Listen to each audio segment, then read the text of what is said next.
Hello, everybody, and welcome to 38 Weeks to Go, your weekly podcast about fantasy football. I am your host, Nash, and let's get into it. How was Game Week 33 for you? Let me start. And let me start off with an apology.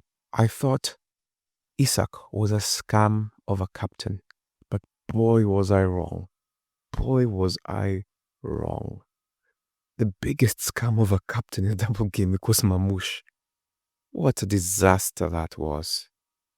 I apologize to Isak and all the Isak captainers, including myself from last week when I thought we underperformed. This week, we underperformed. It turns out the right captain to have had was probably Mateta. Not Saka, who I minused a free transfer to get into my team to give me 1 point per game. And then watching him miss 2 chances, watching Merino miss, watching everybody miss and underperform. Oh, goodness, that was so painful. Funnily enough, the average was 56, just like last week. So if you got more than 56, well done. But if you did worse than last week, I'm very sorry. So it must be said, if you doubled up last week, then your team, you mostly had 3 Crystal Palace players and you still had a leftover of 3 Crystal Palace players. Of 3 Newcastle players. Now, the problem with that is that the Newcastle players really underperformed. And if you're like me and you had Dan Burn, that -2 was painful. Jacob Murphy 2, Isak 2. It's only Shah who performed. That was it if you had Newcastle players. So a lot of us, because of next week, had that combination of 3 Newcastle players, which was a letdown. And then at least Crystal Palace did better in this double game week. If you had Munoz, at least he kept 1 clean sheet. If you had Sarr, I'm sorry. And at least if you had Mateta, you got 10. And that double game week for last night was the worst. Mateta, Saka, Merino, and Sarr were all on the bench. Double game week. Why? For example, if I had known this, I probably wouldn't have brought Saka into my team. Yeah, I was thinking I'm a genius. So, in short, every premium captain did not play. Or rather, did not perform. And then you have Mateta, who comes on, plays for barely 10 minutes, gets 3 bonus points. How? And then, don't you forget, Merino and Saka in the first game were both substituted before the 60th minute. Why? And they got a clean sheet. I'm missing 4 points from my team because the guy couldn't wait 3 minutes. And then, of course, we suddenly start believing in João Pedro. And then what happens? He gets sent off. I'm telling you, João Pedro. Out of nowhere, Ollie Watkins has a great performance. Just like that, just out of nowhere. If you're a Bruno Fernandes holder, for whatever reason, he starts from the bench. I guess maybe Europe. I don't know. But he doesn't start. 1.5 million people captained Mamouche, including me. And some even triple captained him. Not me. I had no faith for anybody triple captain in this game week. But somebody did. And for you, I am very sorry. Somebody had a bench boost. And on that bench boost, they had Flecken, Salah, João Pedro, and Dan Burn. Dan Burn got -2, João Pedro got -1. Bench booster. Fantasy has got jokes. My bench boost got me 24 points, so I'm happy. I got just barely 60, 69, and without it, I would have done absolutely nothing. So my bench boost could have been... Actually, no, I'm just happy with my bench boost. It's my main team that I'm unhappy about. Of course, there are those who keep Mr. Salah as their captain. He does absolutely nothing. And of course, Manchester City's double game week, fine, they won both games, but totally useless. Useless. Unless you had Nunes, which I'm sure very few of us did. And the worst thing about these things is that if you watched, especially like, for example, Arsenal's first game, Merino had a clean header. Saka missed 2 open chances. Mamouche could have scored. There is a world in which our double game week plans just manifested into brilliance. But these guys were just working against us. Looking at the game week, the highest performing team this week was Brentford versus Brighton. 4-2. 6 goals scored. Highest scoring game of the game week. This is a game João Pedro got the red card in. But to be fair to Brentford, they looked like the better team. Bomo had 2 goals. I would say pick one of the guards. Norgard it was this time. Norgard scored and Wissa scored. Mitoma and Welbeck scored for Brighton. Jensen, Potter, Mbumo, Wissa had the assists for Brentford. So it feels like it was a kind of game, if you just closed your eyes and picked somebody from the midfield striking, you'd have done well. And Brighton, Hinchelwood and Wifa had the assists. Bomo had 3 bonus points, Wissa had 2, and Wifa had 1. This game kind of also ties into the bitterness from the double game week, because a lot of people left Mbomo on the bench or removed him from the team to make double game week decisions.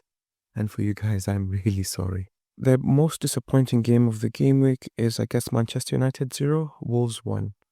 Why? Because Manchester United have been better than the people below them, and the people below them are the relegated 3. And Man United are officially safe from relegation. Now, this game was a disappointment because for whatever reason, he decided that Bruno deserves a break. And so he started him from the bench. So if you're a Bruno holder, this must have been very disappointing. They end up losing to a beautiful Sarabia free kick. They had chances, don't get me wrong. Manchester United, if they were more confident or happier, they would have won this game. But football doesn't reward the people who take the most chances. It just rewards people who put it in the back of the net. That's all that it cares about. And so Manchester United lost 1-0. And that means that they're level on points. And they had a huge gap when Mr. Pereira took over. But that I'll get into in the stats. So it's disappointing because they were playing less opposition and they couldn't do anything still. And of course, all of their assets tanked. Sarabia scored, and it was off, I guess, an assist from Cunha, who was fouled for the free kick. Cunha got the 3 bonus points, Totti got 3, Bentley and Agbadu got 1. And even Bentley was a keeper who started because Mr. Sarr got injured on the day. So there were so many things that conspired for Manchester United to do well in this game, but maybe it's justice for previous Wolves injustices. Maybe that's how football works. Who knows? I'm not sure if you can call it a marquee game, but the marquee game was Nottingham Forest 2, Spurs 1. It was the biggest names. So Nottingham Forest took on Spurs. Anderson scored a really good goal. Wood had a goal disallowed and then had a goal allowed. Dominguez and Elanga had the assists. Pedro Porro had an assist for Richarlison's goal. Spurs also had a goal disallowed. It was a good game. Spurs are just looking like, I don't know, they just need next season to come. This season is a write-off. They're going to be hanging on Europa, them and Manchester United. I was hoping for a Forest clean sheet, but that wasn't meant to be. Anderson got the 3 bonus points, Wood made a comeback, 2 points, and Pedro Porro had 1 point. Looking at the top performing players of the game week, Henderson had 10 points, Ortega had 8, Raya and Bentley had 7, Kepa, Alisson had 6. There were 6 clean sheets, that's why there's so many goalkeepers who did well. When it comes to defenders, Kiwior has had a great upturn in form since Gabriel got injured. He has been really impressive. 13 points, Zinchenko and Sessegnon, 11, Zabarani, Konate, Ruben, and Totti all had 9.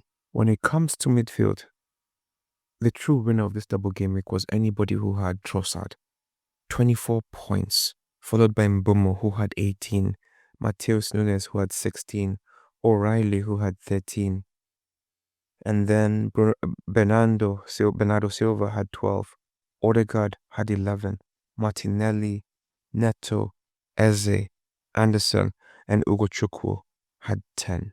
As always, midfield remains king.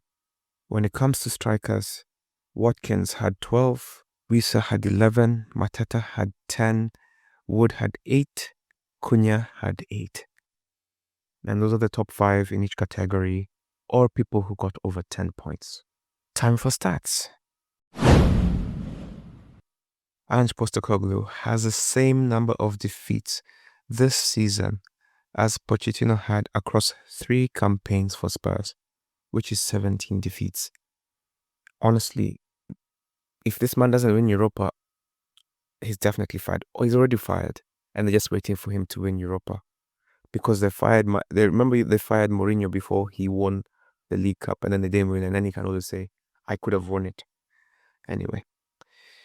Now, Isak, Haaland, and Mo Salah are the only players to have scored more goals than Bryan Mbeumo this season.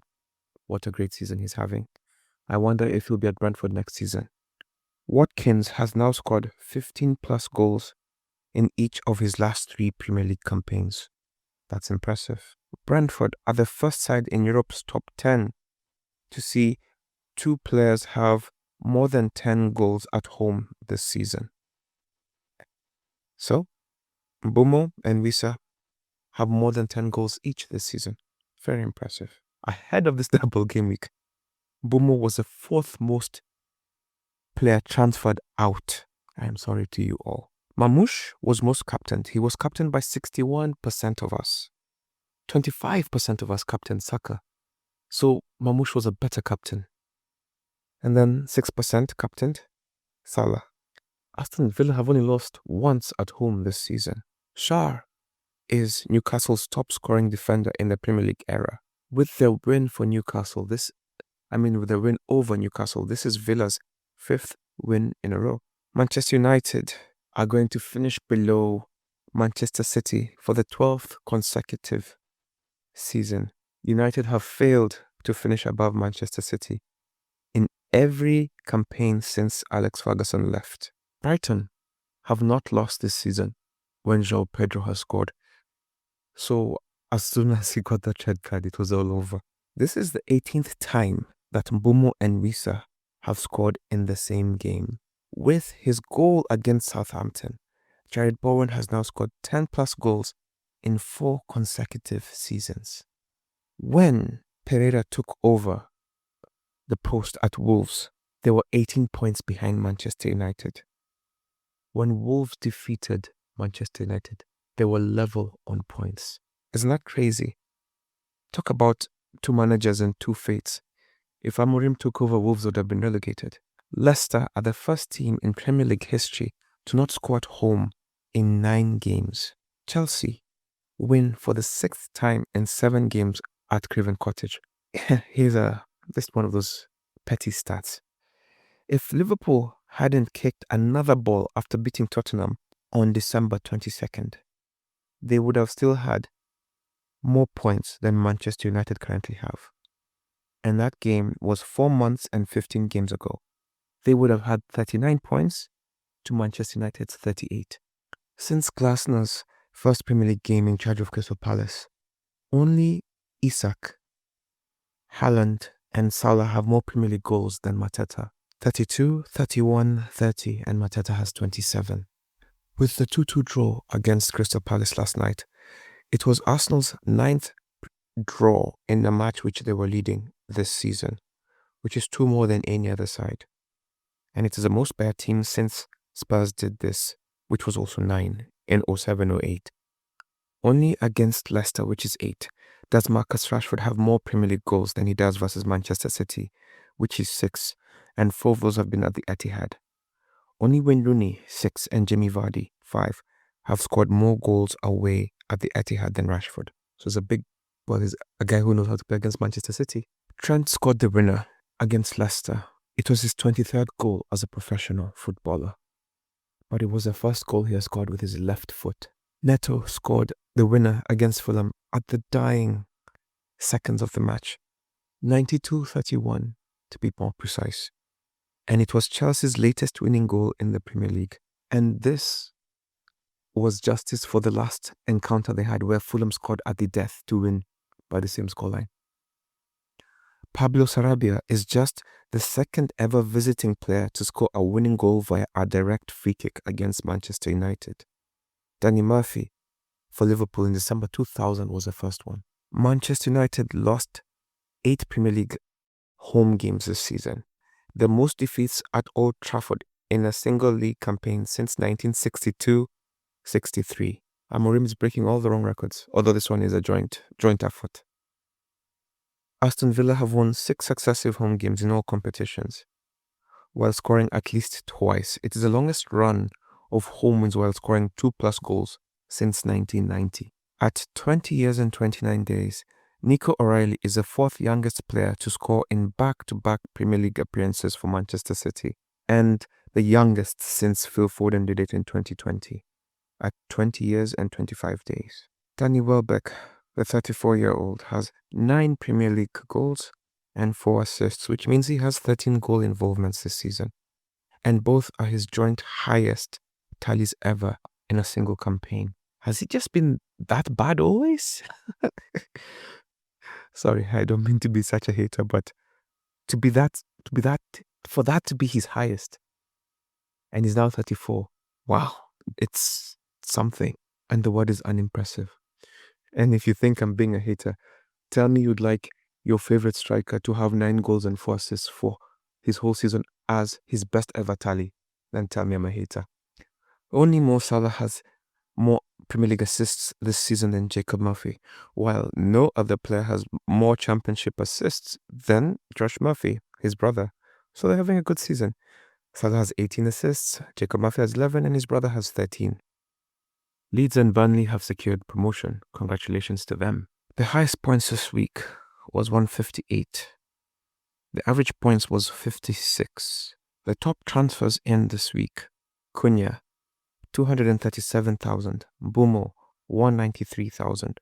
Wood, 161,000. Ait Nouri, 158,000. Harvey Barnes, 135,000. Most transfers out: Mateta to 50,000, Mamouche to 12,000, Saka 156,000, João Pedro 152,000, Munoz 150,000. Number 1 in the world used their triple captain this week, and they triple captained Trossard. You know, there's always that guy. There's always somebody who makes the right decision. So let me read you his team. Alisson on the bench, 6 points. Munoz, 6 points. Vardiol, 7 points. Ait Nouri, 5 points. Kovacic, 8 points. Bumo, 18 points. Trossard, 72 points. Salah, 3 points. Watkins, 12 points. Mateta, 10 points. Wissa, 11 points. Isn't that just a perfect selection? Just a perfect selection. In our group, Terence Nigel, manager of One Hida FC, was the highest performer. They had 115 points. They used their free hit for this double game week, and they got 115 points. In goal, they had Martinez, who got him 4. Saliba got him 7. Timber gave him 4. Vardiol gave him 7. He captained Trossard as well, 48 points. Bumo, 18 points. Rogers, 7 points. Bruno Fernandes, 1. Sarr, 7. Mamouche, 4. Watkins, 12. And they had Wissa on the bench who gave him 11. Great use of a free hit. The top 5 highest performers in our league this week. Number 1 got 115, as I've just mentioned. Number 2 was It's the Blood, managed by Thagana Gaderu, 105 points. Number 3, Stevie G, Krimos CF, 102 points. Yaya, Game of Wins, 100 points. Playboy Fati, number 5, 99 points. And those are the top 5 performers in our league this week. When it comes to the manager who made the most transfers, a penny for your guess, Don Clinton. 10 transfers this week. Number 2 was Dennis Odera, who made 6, tied with Back to Business, who got 6. And then Talvin Odoga, Suraj Baigane, and Bonaji made 5 transfers this week. Highest team value belongs to Ron Chisaka Hapanibistu, who has overtaken Suraj Baigane. Oh, well done to you. His team value is 106 million. Krimos CF, who was one of the big performers this week, has risen the most positions in our league table, jumping 15 positions.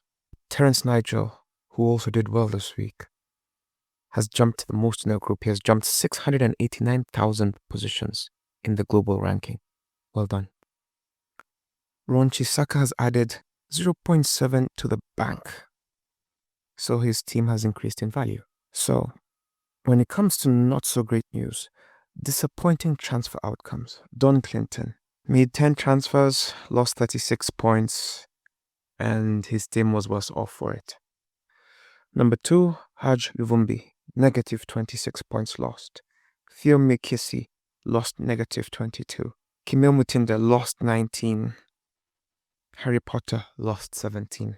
Most points from the bench this week belongs to Ibrahim Ali, who left 30 points on the bench. Ibrahim Ali got 75 points, so wow. He would have done really well with a bench boost this week. On the bench, he had Alisson, who had 6. Then he had Emerson, who had 8. Wisa, who had 11. And Enzo Fernandez, who had 5. Bode Blachowicz had 28 points on the bench. Betty Wambua had 27 on the bench. And Michael Miner had 25. And rounding up the top 5 is Cyril Mutai, 24 points on the bench. Tied with El Fleek and Arnoldinho Arnold. When it comes to worst change in team value, Amos Mwangi lost 1.2 million in their value. Oof, that's painful. When it comes to most decrease in overall rank, Poet Smooth, managed by Haj Luvumbi, dropped 438 points in the global ranking. When it comes to streak of red arrows, Abdiaziz Guled has now seen 10 weeks in a row of just red arrows. When it comes to the lowest points in our group this week, that honor, or is it shame, falls to Ince Odea, who manages a team called Harry. It's the kind of team when you look at, you can just see at first glance that he's not serious. Anyway, his captain is Haaland, who gave him 0. And then Delap, 1. Johnson, 1. Son, 0. Palmer, who ended up being his captain, 4. Gordon, 1. Luis Diaz, 3. Milenkovic, 2. Akanji, 2. Van de Ven, 0. Areola, 0. His team just looks like one that sort of stopped playing maybe game week 5. Now, second last was 26 points, which was a tie between Anton N. and Nkonko FC and Olu the Analyst. Number 4 was Hakimi Hnur, 27 points. And rounding up the top 5 is Nelson Muyodi, 33 points. Malik United is the team with the lowest team value. They have a value of 96.2. Haj Luvumbi has dropped 15 places in our league. And so he has dropped double in the league and in the global ranking, the most in our table this week. On the other end, when it comes to a streak of green arrows, Yaz, managed by Ibrahim Ali, has seen green arrows for the 8th straight week. Well done to you, sir. And so he has 8. Jeremy has 8. Nicolas Spaja has 8. I have 7 green arrows in a week. Woo! In a row, rather. And then number 5 is Boazogala, number 6. When it comes to a team with the most goal scorers, Krimo CF, managed by Stevie G, has his players scoring 8 goals across the board. Mike Mbogwa, manager of Mike's team, simple name, you know, has gained 44 points thanks to their shrewd investments. Well done to you, sir. Gotham FC, managed by Edwin, got 41 points. Back to business, got 36 points. Yaya, Game of Wins, 34. And rounding up the top 5 is another 34 points by Terence Nigel. Well done, guys. When it comes to captain choices, 2 Egyptians were the most captained in our group. Salah was captained by 66 managers. Mamouche, 62. Isn't that rare to have such a sort of even split? Then Saka was captained by 38. Haaland was captained by 15, and I guess you know which 15 are not playing. It's very simple, huh? And then you have Isak, who was captained by 10 managers. KDB managed by 8, which makes sense. It was a gamble. Palmer was captained by 8. Trossard was captained by 5 geniuses. Merino was captained by 3. What a gamble. Solanke captained by 3. Wood captained by 2. Bruno captained by 2, sorry. Kluivert by 2. Sarr by 1. Savinho by 1. Cunha by 1. Bowen, Højlund, Delap, Mateta, Rogers, Saliba, Rice, Odegaard, Martinelli, captained by 1. When it comes to our league table, we have an unchanged number 1, but the gap between number 1 and number 2 has changed. Youssoufa Moukoko, who's number 1, got 52 points, 54, which was not good compared to his peers. Everybody in the top 10 really averaged over 70, and he got 54, so he lost points. Number 2 is 7 points behind him, and that's Texas Tens, who got 75. And Texas Tens overtakes Dubois FBL, who was number 2. Dubois FBL is number 3 now, with 70 points, 22-48 points. Number 4 is Risu Set Pieces, who has 22-42. Number 5 is David Moy, who has 22-39. Number 6 is Oti Omondi, who has 22-35. Abdallah Kili has 22-27. Number 8 is Alan Ushangi, who has 22-10. Number 9 is Charles Cardovillis, who has 22-07. And number 10 is Playboy Fati, managed by Amos Langat, who got 99 points. He was the highest in the top 10, 22-05. 100 points is just between number 1 and number 21. And between number 1 and number 10 is just 54 points. It's not yet over. At the bottom of the table, Don Clinton got 84 points, which left him with 1,100 points, which, funnily enough, makes him only 76 points behind second last, who got 39 points and 1176. So those two, there's a bit of a race over there. Then at 234, you have Gift Omulangi, who has 1304 points, Olu the Analyst, 1397, and Insodare rounding up the bottom 5 with 1429. He's the one who got 17 points. At the top of the table, globally, Lovro Budisin remains as number 1. Lovro got 90 points, and they have 2470 points. Lovro used their bench boost.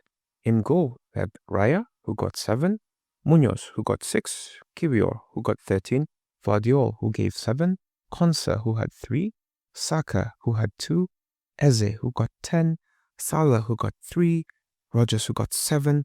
His captain was Mamouche, who gave him 8, Mateta got 10, Ariola 3, Bowen 9, Livramento 0, and Isak 2. And that's how number 1 looked. Susan Clark, who is in number 2, used their their free hit, and they're coming for them. So nothing is settled over there at the top as well. Looking at game week 34, the real question is, if you had doubled up for this double game weeks, you might be missing 2 to 4 positions on your bench. I mean, just on your team sheet, because you really thought that you would be capitalizing on this. And now you are capitalizing on this with the hopes of taking a hit to fill in the blanks in this space for game week 26. Now, Arsenal, Manchester City, Crystal Palace, and Aston Villa are not playing. And that means that a lot of us will have many players missing. I'm honestly just going to take the hit and just live with the consequences, because I have to fill in 4 slots. I can't play without 4 players. Chelsea kickoff with an early kickoff against Everton. Unavailable as of now, it could change. Slonina, Gusto, Guiu, Kellyman, and Fofana. For Everton, Dominic Calvert-Lewin, Tarkowski is doubtful, Lindstrom, Mangala are unavailable. In their recent 5 fixtures, there are 2 draws in this encounter, 2 wins for Chelsea and 1 win for Everton. Chelsea won over the weekend, whilst Everton lost. This is a kind of game that if you told me it ends 0-0, I would believe you. If you told me Everton won 1-0, I'll believe you. If you told me Chelsea won 6-0, I can also believe that. Well, no, that one I can't believe. But I would believe that they won maybe 2-1. Because under Moyes, this is a tougher team to beat. Chelsea won at the death. They were the better team against Fulham, but they won at the death. I think defensively, Everton are just better, and that might make it a more challenging situation. But also, if they just capitalize on their opportunities, Chelsea could easily win this game. It's just about what happens on the day. The great thing is that Chelsea want to qualify for the Champions League. So they will put in a strong team and they will try to win this game. Everton are safe. They've really got nothing to play for. And maybe Moyes might start the roulette. Who knows? But also, if you watch the Man City game, you know that once Tarkowski went down, they became fragile at the back. And if Tarkowski doesn't play, this could possibly mean that it skews more towards Chelsea. And if you believe that, Neto, Palma, unfortunately, and Nicholas Jackson are still your best bets for Chelsea. On the other end, it is Doucouré, Ndiaye, and possibly Broja because he seems to be playing now. Who would give you the best chance of returns? Brighton take on West Ham.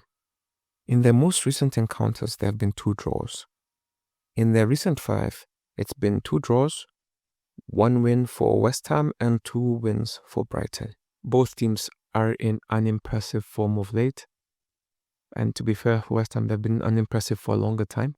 Brighton lost over the weekend and West Ham couldn't beat Southampton.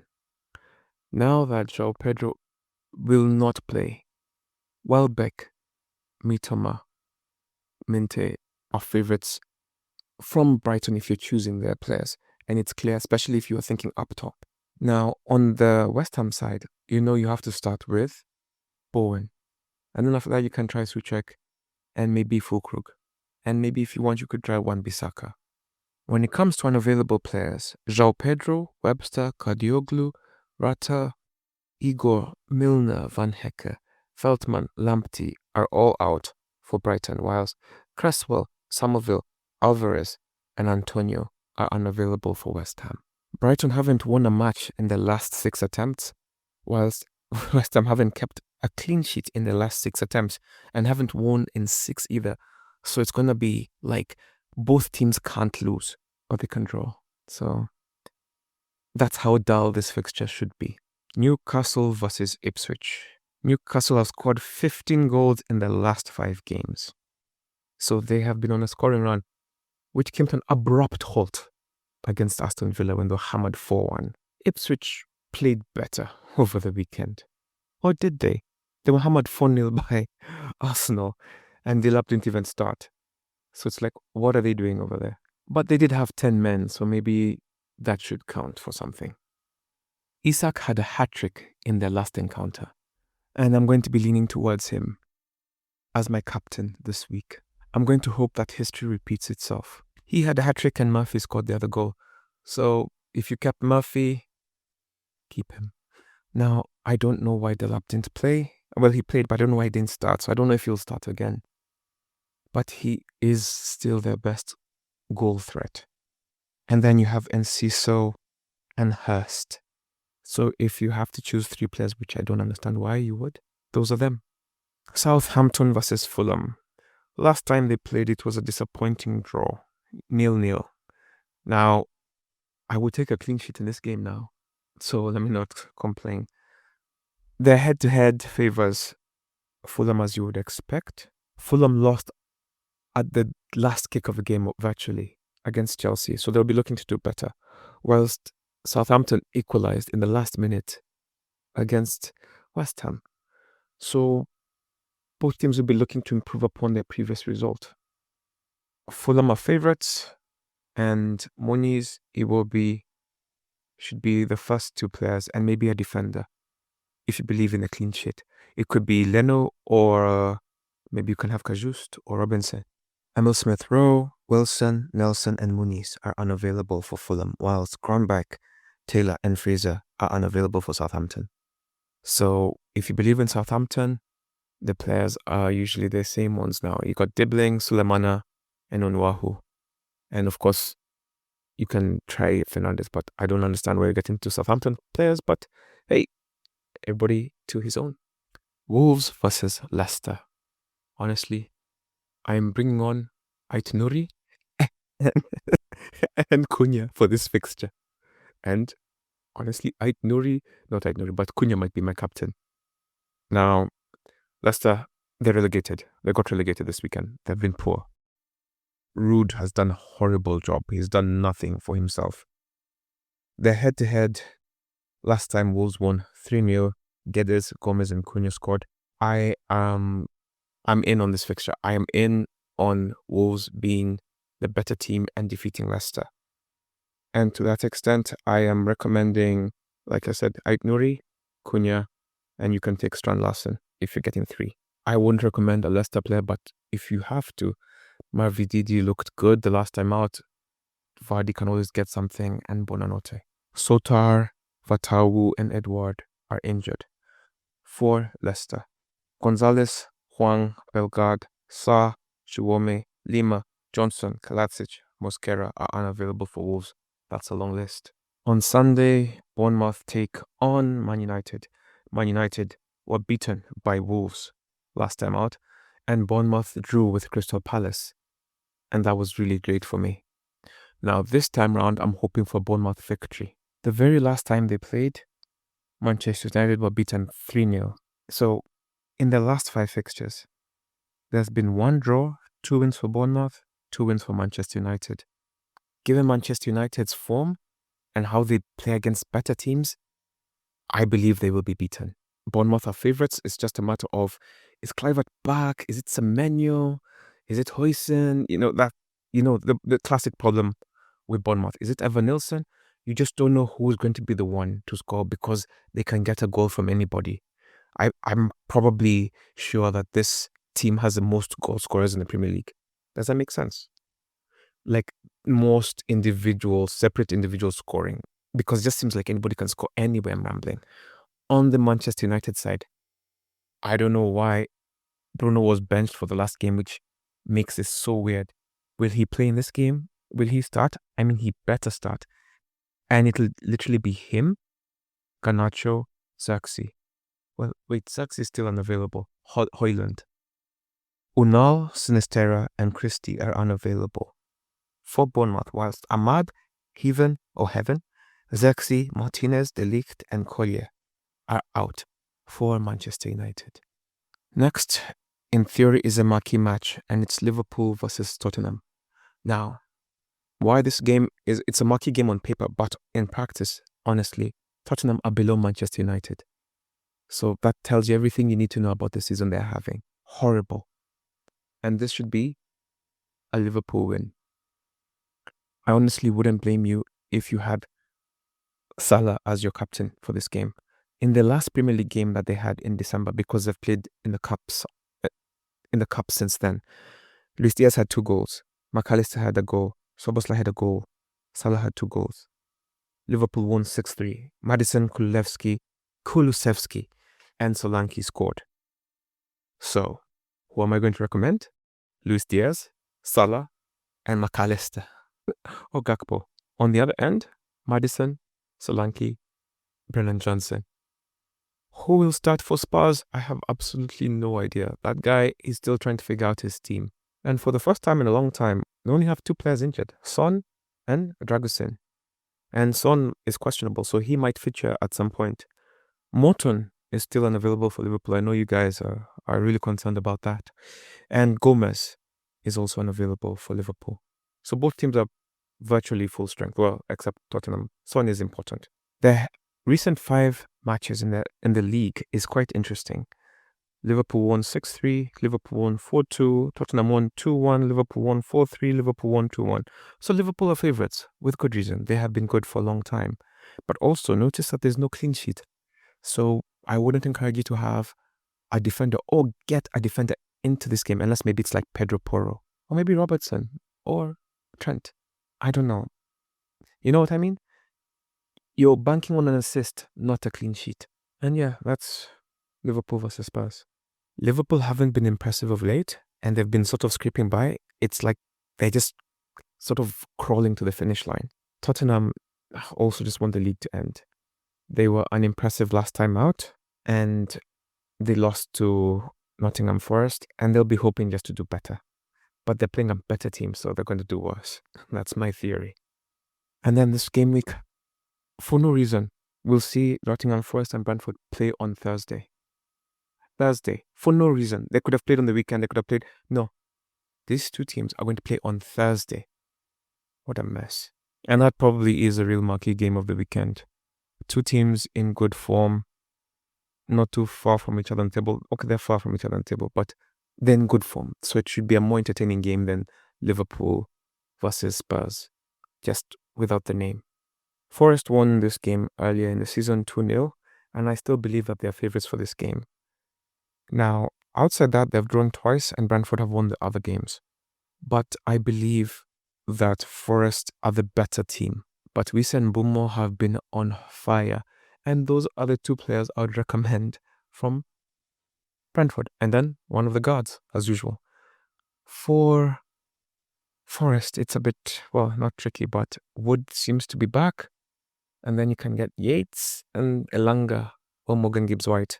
And those are all the fixtures that will be played in this next game week. So Arsenal have a blank, and then they'll play Bournemouth, Liverpool, Newcastle, and Southampton. Reasonable fixtures, but the league will be decided by then. Aston Villa have a blank, and then Fulham, Bournemouth, Tottenham, and Manchester United. So they could finish strong. They could really finish strong. Bournemouth have Manchester United, Arsenal, Aston Villa, Man City, and Leicester.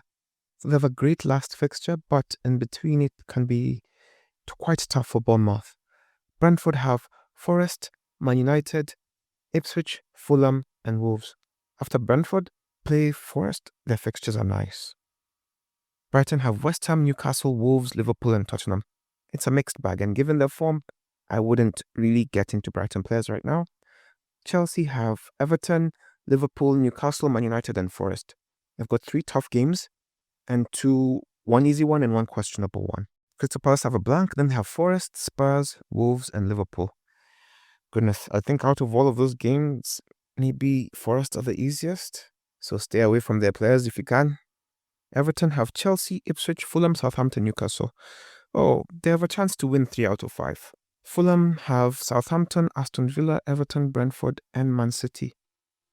After Southampton, the rest of the games are a bit tricky. Ipswich have Newcastle, Everton, Brentford, Leicester, and West Ham. You know how it is for Ipswich. They'll challenge, they'll play well, but they'll ultimately lose. Leicester, they'll just lose. Moving on. Liverpool, Tottenham, Chelsea, Arsenal, Brighton, and Crystal Palace. Honestly, Liverpool could win all these games, but they only need to win 1 or 2 of these to win the title. I don't know how motivated they will be to have a strong finish. Man City have a blank, then they have Wolves, Southampton, Bournemouth, and Fulham. Wow.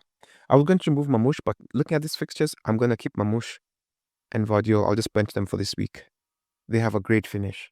They're going to secure Champions League. Man United have Bournemouth, Brentford, West Ham, Chelsea, and Aston Villa. Man United are so unpredictable. They just look like they can play, but they just don't get the results. So if you're not getting Fernandes, don't get anybody else. Newcastle have Ipswich, Brighton, Chelsea, Arsenal, and Everton. These are all winnable fixtures, including Arsenal. They have a great record against Arsenal. So I wouldn't encourage you to release any of your Newcastle players. Maybe just get Harvey Barnes somewhere in there. Nottingham Forest have Brentford, Crystal Palace, Leicester, West Ham, and Chelsea. Honestly, with these fixtures, outside maybe Chelsea, they can make a really strong push for Champions League. So I would encourage you to get into Nottingham Forest. It's just a matter of, is it Elanga or is it Morgan Gibbs-White, or is it Wood? Or is it the defender? That's the problem with Nottingham Forest.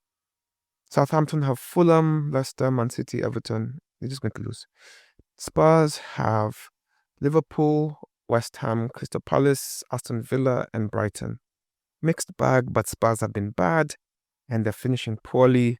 I wouldn't encourage you to get into them. West Ham have Brighton, Spurs, Man United, Forest, and Ipswich.